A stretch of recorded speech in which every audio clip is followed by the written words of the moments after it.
Mulai ya. Sidang perkara register nomor 24 Pinsus TPK 2024 PN Pekanbaru dalam perkara terdakwa Bayu Abdillah, dan nomor 25 Pinsus TPK 2024 PN Pekanbaru dalam perkara terdakwa Sri Haryati SH dibuka dan sidang dinyatakan terbuka untuk umum. Ditanyakan terdakwa Bayu Abdillah, bisa dengar suara kami? Bisa yang mulia. Bisa. Apakah saudara berada dalam keadaan sehat? Sehat yang mulia, alhamdulillah. Baik. Selanjutnya terdakwa Sri Haryati sehat, bisa mengikuti persidangan. Ya. Penuntut umum hadir, penasihat hukum juga hadir, termasuk juga penasihat hukum yang melalui Zoom ya Pak ya.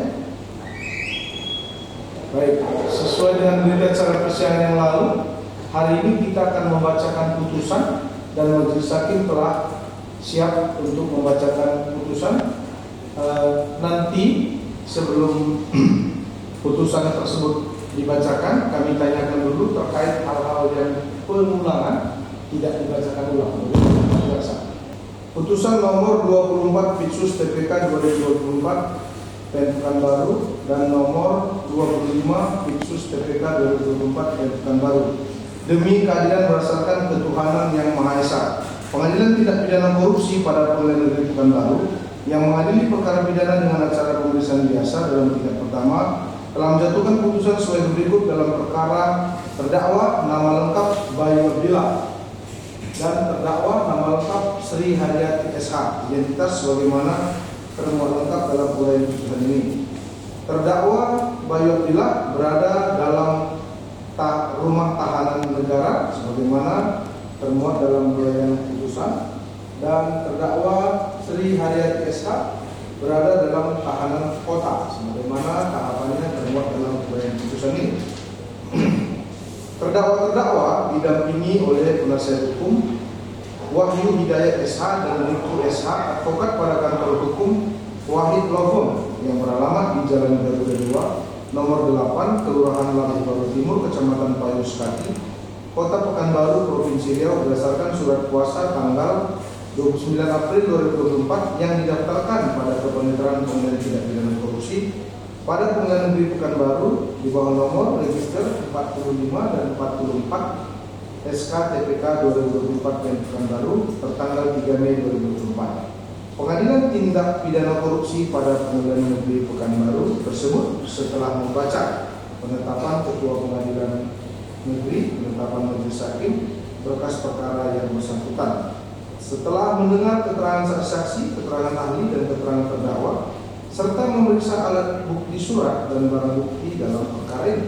Setelah mendengar pembacaan tuntutan pidana yang diajukan oleh penuntut umum yang pada pokoknya sebagai berikut termuat dalam uraian putusan, setelah pula mendengar pembelaan terdakwa maupun penasihat hukumnya yang diajukan di muka persidangan sebagaimana termuat lengkap dalam uraian putusan, setelah mendengar tanggapan penuntut umum terhadap pembelaan dari penasihat hukum terdakwa yang disampaikan di depan persidangan yang pada pokoknya menolak seluruh pembelaan atau pledoi dari terdakwa dan tim penasihat hukum terdakwa tetap pada tuntutan, dan setelah pula mendengar tanggapan penasihat hukum terdakwa terhadap tanggapan penuntut umum yang pada pokoknya tetap pada pembelaan, menimbang bahwa terdakwa diajukan ke persidangan oleh penuntut umum dengan dakwaan yang disusun secara alternatif sebagai berikut sebagaimana termuat lengkap dalam uraian putusan ini. Bahwa atas dakwaan tersebut penasihat hukum telah mengajukan keberatan atau eksepsi dan majelis hakim telah membacakan putusan sela berdasarkan putusan sela nomor 24 Pinsus TPK 2024 dan nomor 25 pada hari dan tanggal yang sama dengan amar sebagai berikut. Menimbang bahwa untuk membuktikan dakwaannya, penuntut umum telah menghadirkan saksi-saksi di muka persidangan. Satu, saksi Fauzan Afriansyah alias Vincent alias Dodo alias Doni sampai dengan nomor 9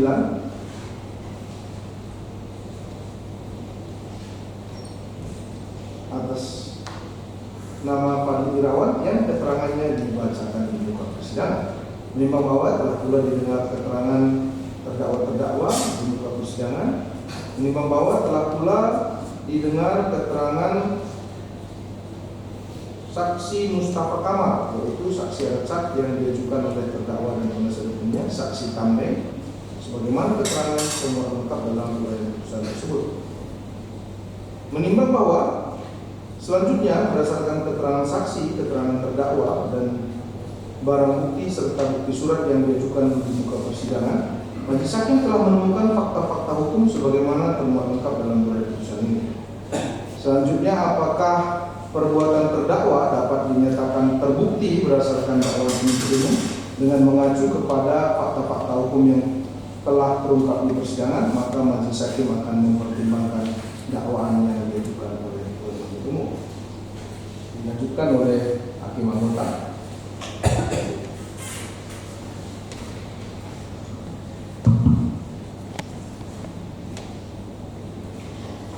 Dilanjutkan, menimbang bahwa selanjutnya untuk mempertimbangkan aspek juridisnya, apakah terdakwa terbukti melakukan tindak pidana atau delik yang didakwakan kepadanya, akan dipertimbangkan secara objektif dengan menghubungkan fakta-fakta hukum yang terungkap di persidangan dengan unsur-unsur dari pasal-pasal yang didakwakan.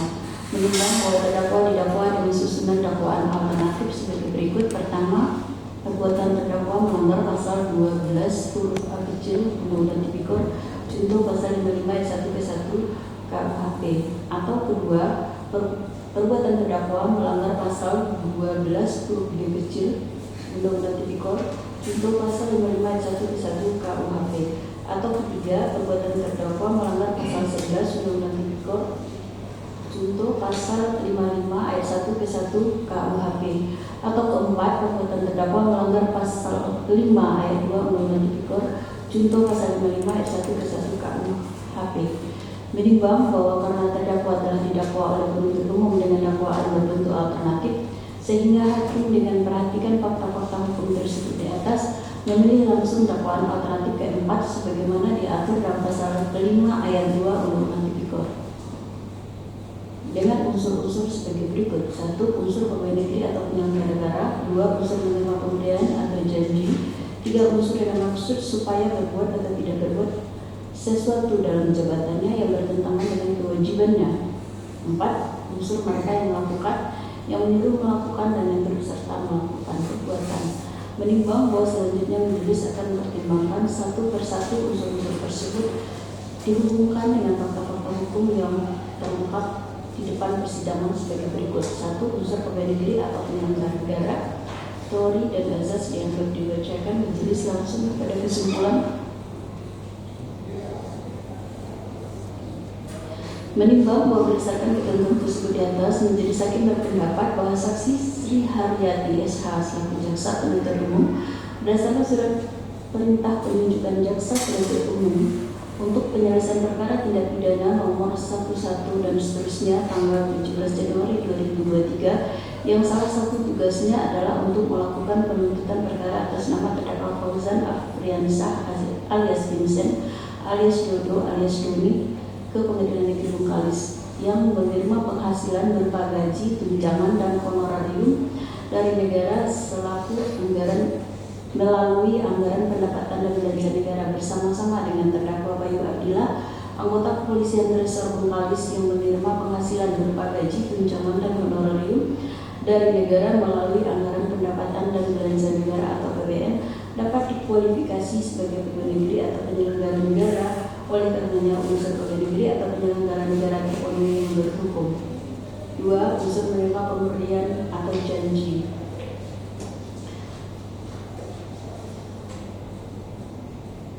Pengertian menerima sesuatu berupa kebendaan yang berwujud dapat diartikan ke dalam dua hal, yaitu menerima secara fisik. Penerima secara fisik atas sesuatu benda yang berwujud ditandai dengan beralihnya hak atau penguasaan sesuatu dari pemberi kepada penerima secara fisik. Dengan demikian, penerimaan sesuatu dapat diartikan sebagai peralihan hak atau penguasaan atas sesuatu dari pemberian sesuatu kepada penerima secara fisik. Hal ini tentu saja berbeda dengan penerimaan atas suatu benda yang tidak berwujud, misalnya penerimaan berupa kesempatan atau kenikmatan maka penerimaan atas suatu kesempatan atau kenikmatan itu lebih ditandai dengan dimanfaatkannya kesempatan itu atau dinikmatinya kenikmatan itu oleh penerima. 2. Penerimaan secara yuridis. Menerima suatu benda yang berwujud maupun tidak berwujud juga dapat dilakukan secara yuridis. Penerimaan secara yuridis ditandai dengan peralihan hak atau penguasaan sesuatu dari pemberi kepada penerima atau penguasaan secara yuridis. Penerimaan suatu kebendaan secara yuridis biasanya dilakukan dalam bentuk kegiatan yang bersifat transaksional melalui penyedia jasa keuangan maupun penyedia jasa yang lain. Penerimaan secara yuridis biasanya lebih sederhana, mudah dalam penelusuran sumber perolehan maupun penggunaannya. Selanjutnya dilihat dari sisi caranya, penerimaan dapat dilakukan dengan dua cara, yaitu menerima secara langsung maupun menerima secara tidak langsung. Penerimaan secara langsung adalah penerimaan yang dilakukan secara langsung oleh penerima dari pemberi, baik itu secara fisik maupun secara yuridis. Menerima secara tidak langsung. Penerimaan secara tidak langsung adalah penerimaan suatu yang dilakukan secara tidak langsung oleh penerima dari pemberi, atau dengan kata lain, penerimaan dilakukan melalui perantara atau pihak ketiga. Penerimaan secara tidak langsung bisa dilakukan secara fisik maupun secara yuridis dan sejalan dengan perkembangan transaksi dalam organisasi maupun korporasi. Pengertian pemberian atau janji. Pengertian pemberian menurut yuridis, putusan Mahkamah Agung RI tanggal 19 November 1974 nomor 77 K/KR/1973 menyatakan bahwa terdakwa dipersalahkan melakukan tindak pidana korupsi jeki menerima pemberian walaupun anggapannya uang yang ia terima itu adalah hubungan dengan kematian keluarganya. Lagi pula, penerimaan barang-barang itu bukan terdakwa, melainkan istri dan atau anak-anak terdakwa. Menurut pendapat ahli yang dapat dibacakan, menjadi langsung ke fakta hukum yang ditemukan dalam persidangan. Menimbang bahwa tindak pidana pemberian suap disebut dengan suap aktif atau aktif pengkoping, subjek hukumnya adalah pemberi suap, dimuat dan menjadi bagian dari kejahatan terhadap penguasaan umum. Bab 3 buku kedua, yakni pasal 209 dan 210 KUHP yang kemudian diakomodir dan dikonversi menjadi pasal 5 dan pasal 6 Undang-Undang Tipikor sebagaimana telah diubah dengan Undang Nomor 20 Tahun 2001. Dan tindak pidana penerima suap disebut dengan suap pasif atau pasif pengkoping. Subjek hukumnya adalah pegawai negeri yang menerima suap, dimuat dan menjadi bagian dari kejahatan jabatan. Bab 18 buku kedua pasal 418, 419 dan 420 KUHP yang kemudian diakomodir dan dikonversi menjadi pasal 11 dan pasal 12 huruf A, B, C dan D Undang-Undang Tipikor. Menimbang bahwa untuk menentukan ada tidaknya unsur menerima pemberian atau janji tersebut, maka majelis akan mempertimbangkan fakta-fakta hukum yang diperoleh dalam persidangan pada pokoknya sebagai berikut. Menimbang bahwa pada bulan Februari 2023 saksi Karpiansa bersama keluarga datang dari Jakarta ke Lapas Kabupaten Bengkalis mengunjungi saksi Fauzan di Lapas Kabupaten Bengkalis dan mengetahui saksi Sri Haryati atau terdakwa Sri Haryati yang menangani perkara atas nama Fauzan. Saksi Karpiansa bersama keluarga datang ke Lapas Kejaksaan Negeri Bengkalis menemui saksi atau terdakwa Sri Haryati. Menimbang bahwa tujuan saksi Karpiansa menemui saksi atau terdakwa Sri Haryati selaku jaksa penuntut umum yang menangani perkara tindak pidana narkotika atas nama Fauzan agar tuntutan pidana yang akan diajukan dalam perkara tindak pidana narkotika atas nama Fauzan Afriansa tersebut diringankan.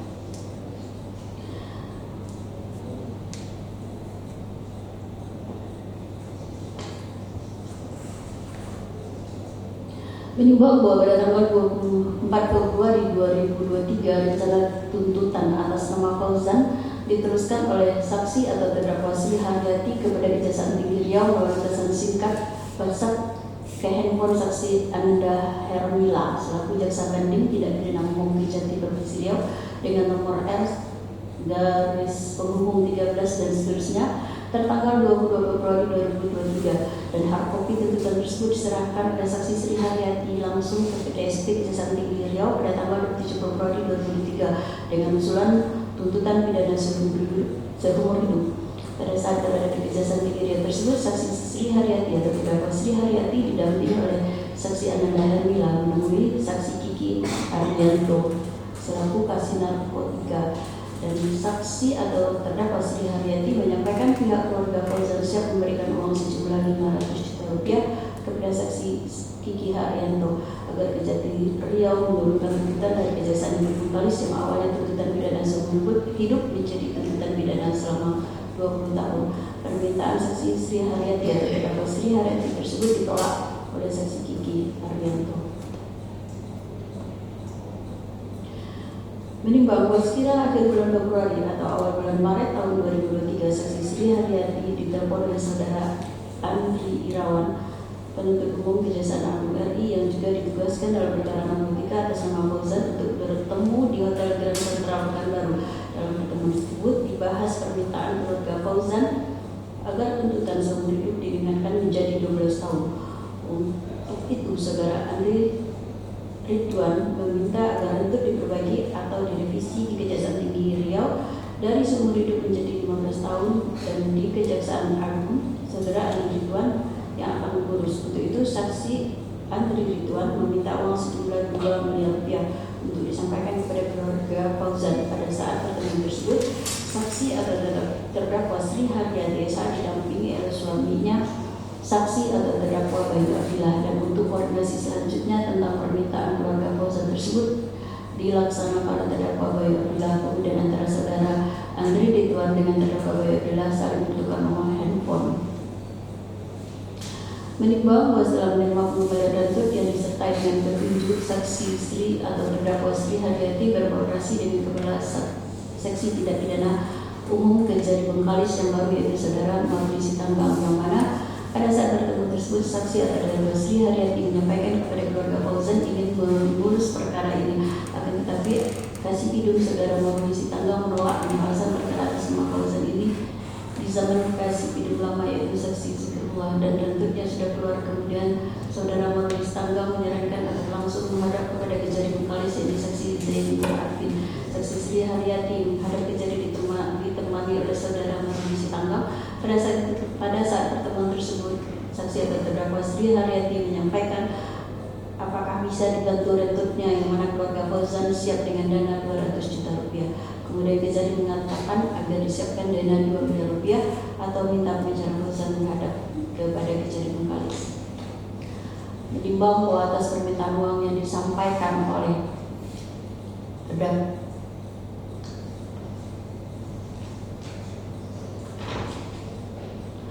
kami ulangi, menimbang bahwa untuk memenuhi permintaan keluarga Fauzan agar tuntutan pidana diturunkan dari seumur hidup menjadi pidana penjara 20 tahun di Kejaksaan Negeri Bengkalis, menjadi pidana penjara 15 tahun di Kejaksaan Tinggi Riau, dan menjadi pidana penjara 12 tahun di Kejaksaan Agung dalam perkara narkotika atas nama Fauzan tersebut, terdakwa Bayu Abdillah menghubungi saksi Karpiansa dan menyampaikan ada permintaan uang dari beberapa pihak, antaranya permintaan Pak Andri Ridwan sejumlah 2 miliar rupiah, permintaan Kejari Bengkalis 2 miliar rupiah, dan permintaan Pak Kiki 500 juta rupiah.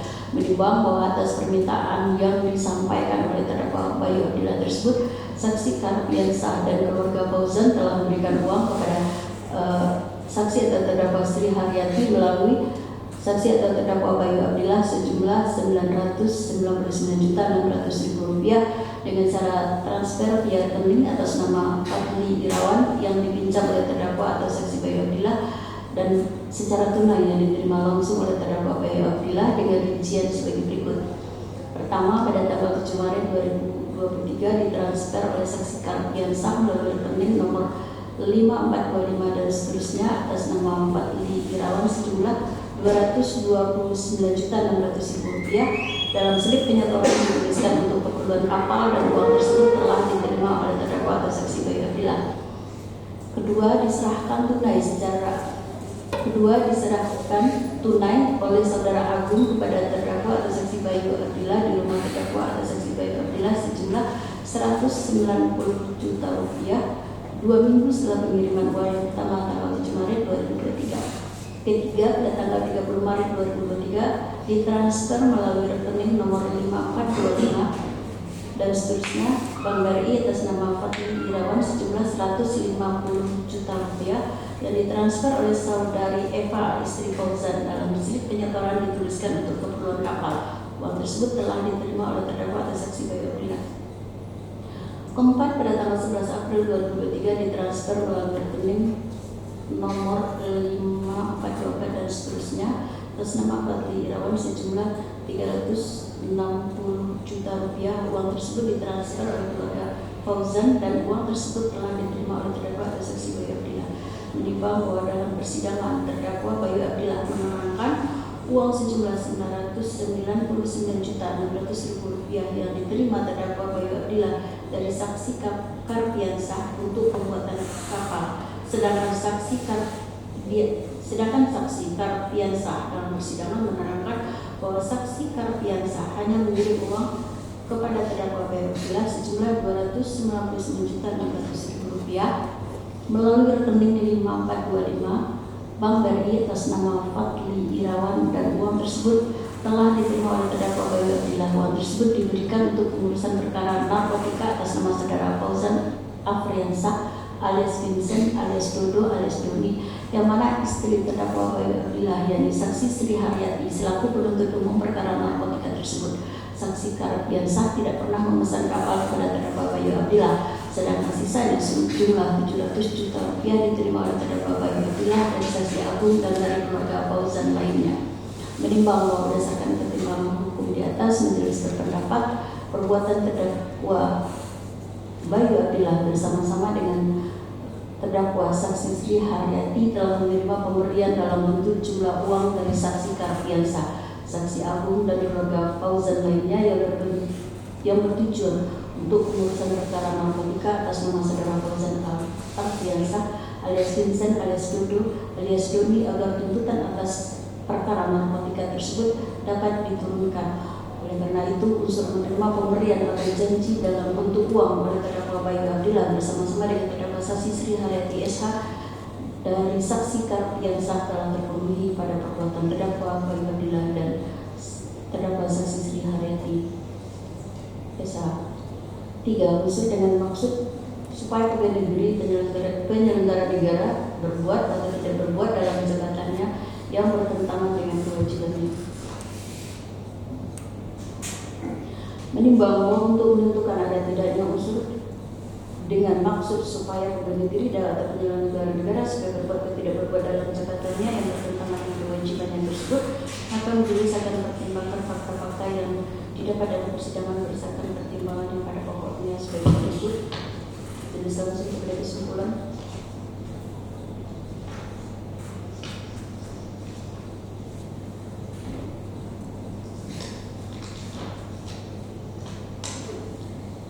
Menimbang bahwa berdasarkan pertimbangan di atas, perbuatan terdakwa Bayu Abdillah sebagai anggota Kepolisian Resor Kabupaten Bengkalis selaku perantara yang meminta dan menerima sejumlah uang dari saksi Karpiansah, dari saudara Agung dan dari keluarga saudara Fauzan lainnya sejumlah 999 juta 600 ribu rupiah yang bertujuan untuk meringankan tuntutan perkara pidana narkotika atas nama Fauzan, serta perbuatan terdakwa Sri Haryati sebagai penuntut umum pada Kejaksaan Negeri Bengkalis selaku perantara untuk melakukan koordinasi dengan pihak internal Kejaksaan agar tuntutan atau rentut perkara narkotika atas nama saudara Fauzan diringankan dengan menawarkan sejumlah uang yang diterima oleh terdakwa Sri Haryati melalui suaminya, saksi atau terdakwa Bayu Abdillah, dari saksi Karpiansah, dari saudara Agung dan dari keluarga Fauzan lainnya sejumlah 996.600.000 rupiah dikualifikasi sebagai perbuatan penerimaan suap dengan maksud supaya berbuat atau tidak berbuat sesuatu dalam jabatannya yang bertentangan dengan kewajibannya. Perbuatan terdakwa tersebut bertentangan dengan Peraturan Pemerintah Republik Indonesia Nomor 94 Tahun 2021 tanggal 31 Agustus 2021 tentang disiplin pegawai negeri sipil.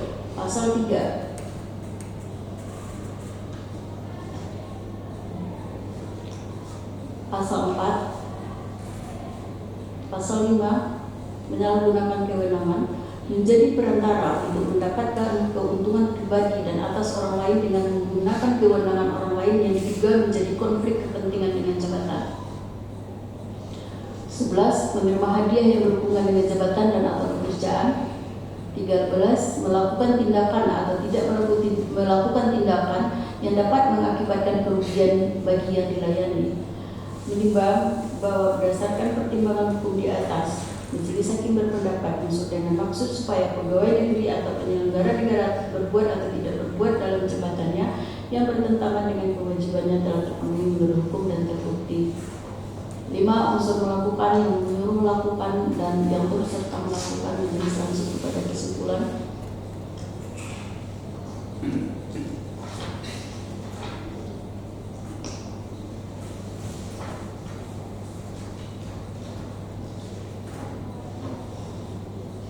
Menimbang bahwa perbuatan terdakwa Bayu Abdillah dan terdakwa Sri Haryati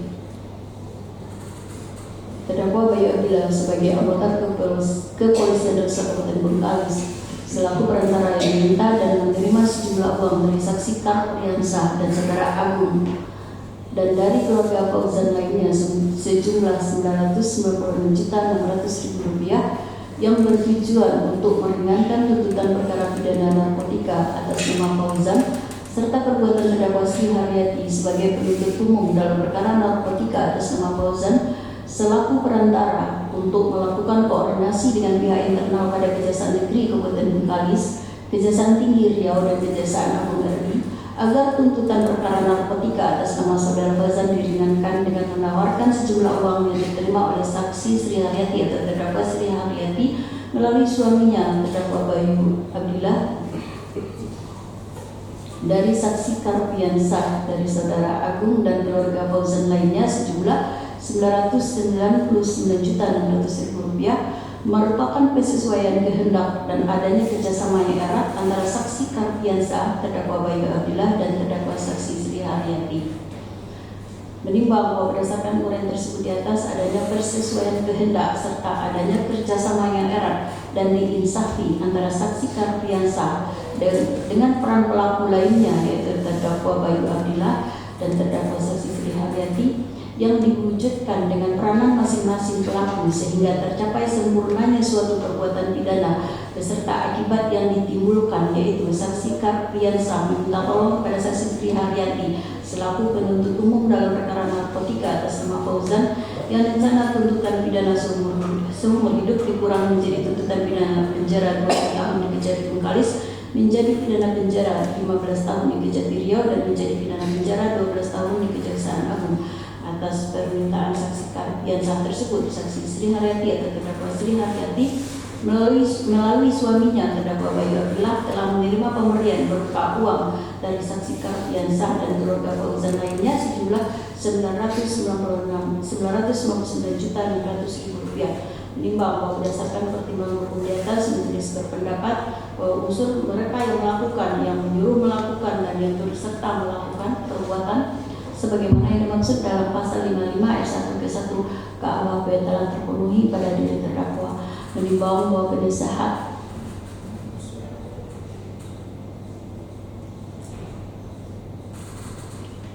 bahwa penasihat hukum terdakwa telah mengajukan nota pembelaan secara tertulis kepada majelis untuk memutus perkara ini sebagai berikut. Pada intinya mohon melepaskan terdakwa dari segala dakwaan baik tuntutan baik dakwaan ke-1, kedua, ketiga, dan keempat.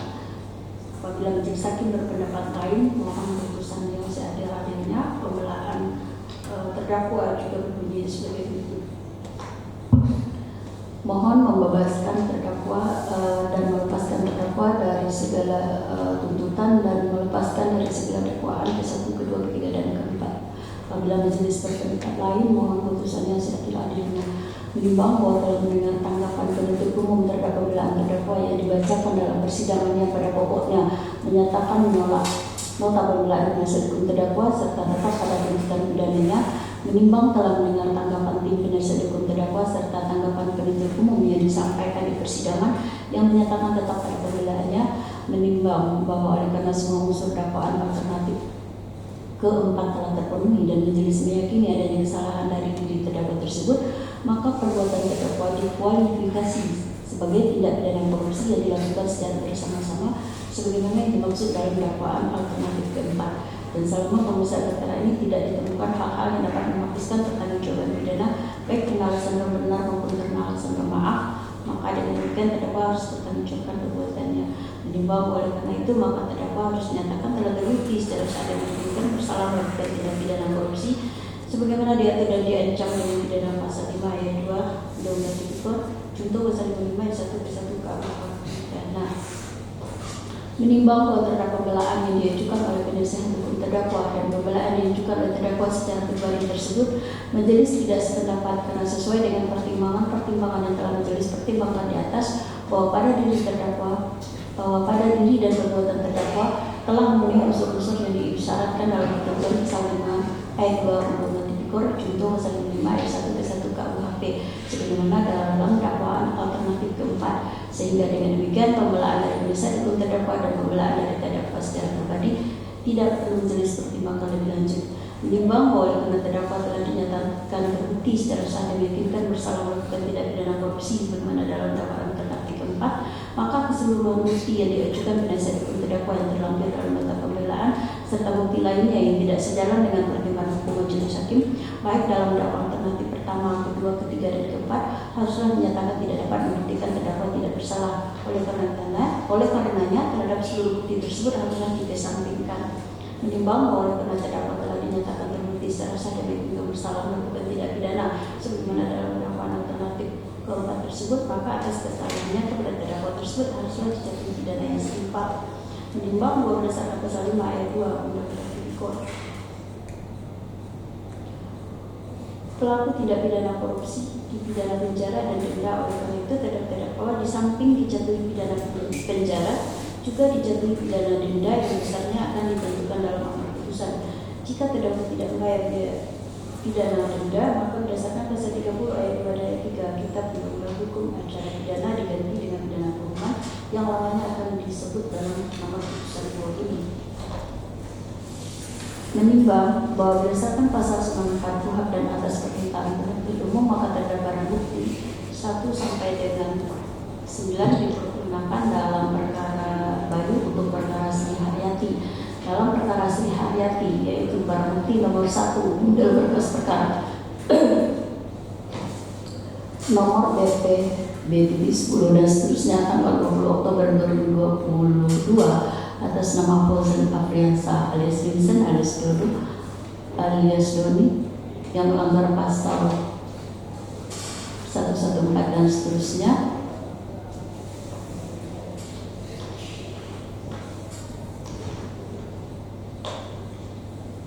Satu benda perkara tindak pidana narkotika atas nama Fauzan nomor 3 satu unit handphone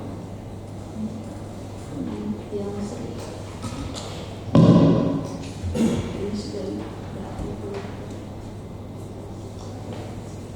kami ulangi khusus untuk perkara Sri. Menimbang terhadap barang bukti yang diajukan oleh penuntut umum berupa 1 unit bangunan kapal yang dalam proses dibangun atau proses pembangunan yang mana tidak ada mesin, tidak ada perlengkapan kapal,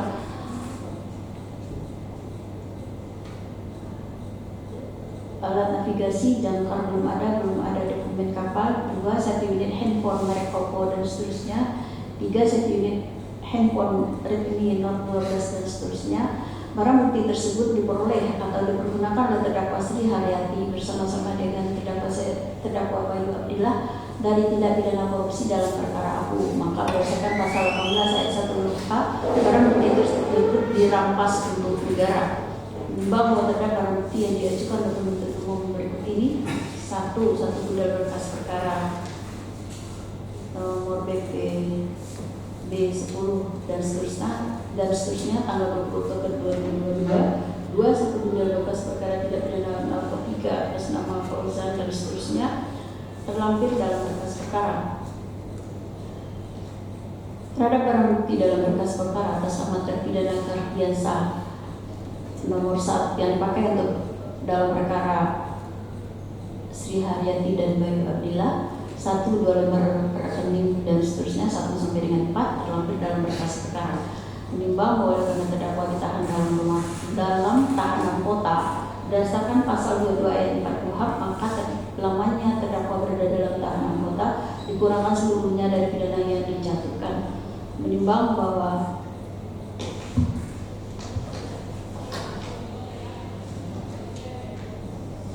sebelum putusan berikut mempunyai kekuatan hukum tetap sesuai dengan pasal 193 ayat 2 KUHP menetapkan agar terdakwa tetap berada dalam tahanan. Menimbang bahwa berdasarkan ketentuan pasal 22 ayat 1 KUHP dikarenakan terdakwa terbukti bersalah dan dijatuhi pidana, maka terdakwa dibebani untuk membayar biaya perkara yang besarnya akan ditentukan dalam amar putusan di bawah ini.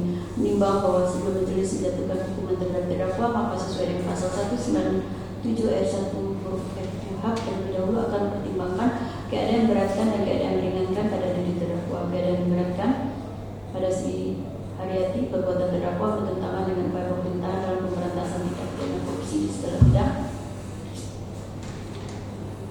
Perbuatan terdakwa selaku penuntut umum memberikan pencitraan yang buruk terhadap Kejaksaan Agung Republik Indonesia, khususnya di lingkungan Kejaksaan Negeri Bengkalis dan Kejaksaan Tinggi Provinsi Riau. Terdakwa telah memperoleh dan menggunakan hasil kejahatan yang dilakukan.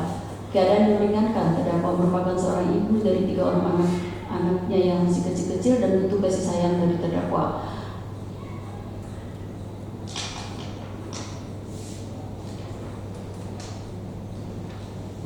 Untuk perkara Bayu Abdillah, keadaan yang memberatkan, perbuatan terdakwa bertentangan dengan upaya pemerintahan dalam pemberantasan tindak pidana korupsi di segala bidang. Perbuatan terdakwa memberikan pencitraan yang buruk terhadap anggota polisi Republik Indonesia, khususnya di lingkungan Kepolisian Resor Kabupaten Bengkalis, Provinsi Riau. Terdakwa telah memperoleh dan menggunakan hasil kejahatan yang dilakukan. Keadaan yang meringankan, terdakwa merupakan tulang punggung keluarga. Menimbang bahwa berdasarkan ketentuan keadaan-keadaan tersebut di atas, maka pidana penjara dan denda yang akan dijatuhkan terhadap terdakwa sebagaimana amar putusan dipandang telah patut dan berdasar keadilan. Memperhatikan ketentuan pasal 5 ayat 2 Undang-Undang Tipikor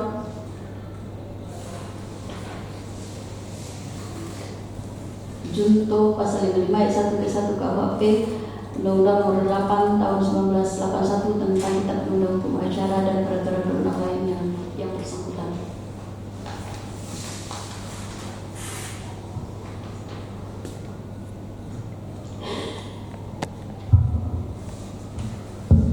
Baik, kami lanjutkan ya, mengadili. 1.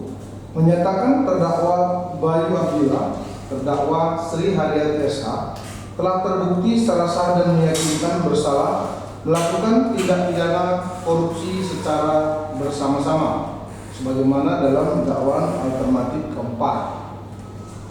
2. Menjatuhkan pidana kepada terdakwa Bayu Abdillah oleh karena itu dengan pidana penjara selama 4 tahun dan denda sejumlah 250 juta rupiah dengan ketentuan apabila denda tersebut tidak dibayar maka diganti dengan pidana kurungan selama 6 bulan.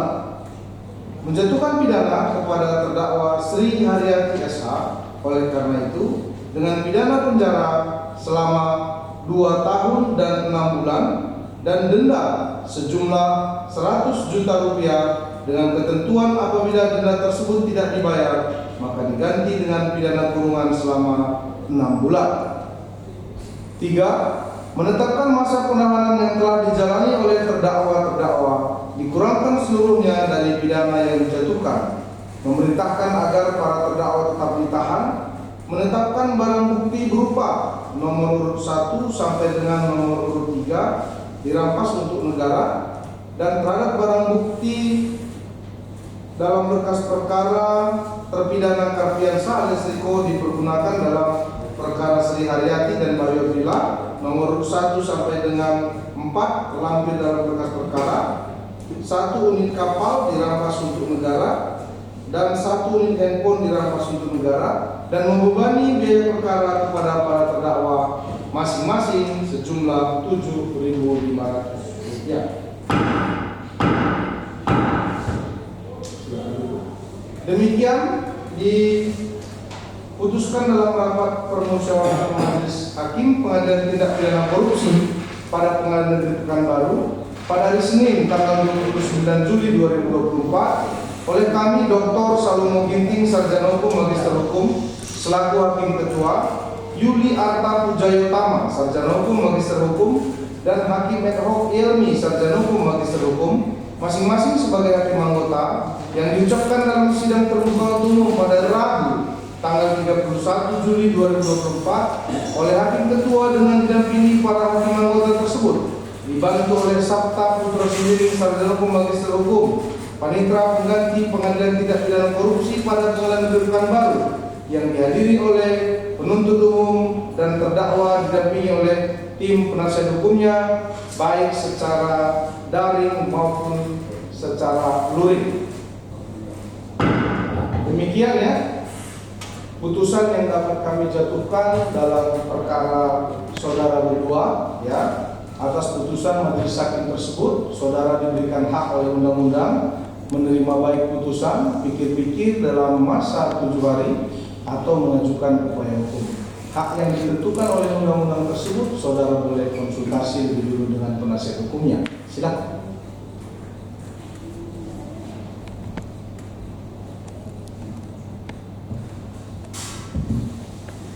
Ya, silakan.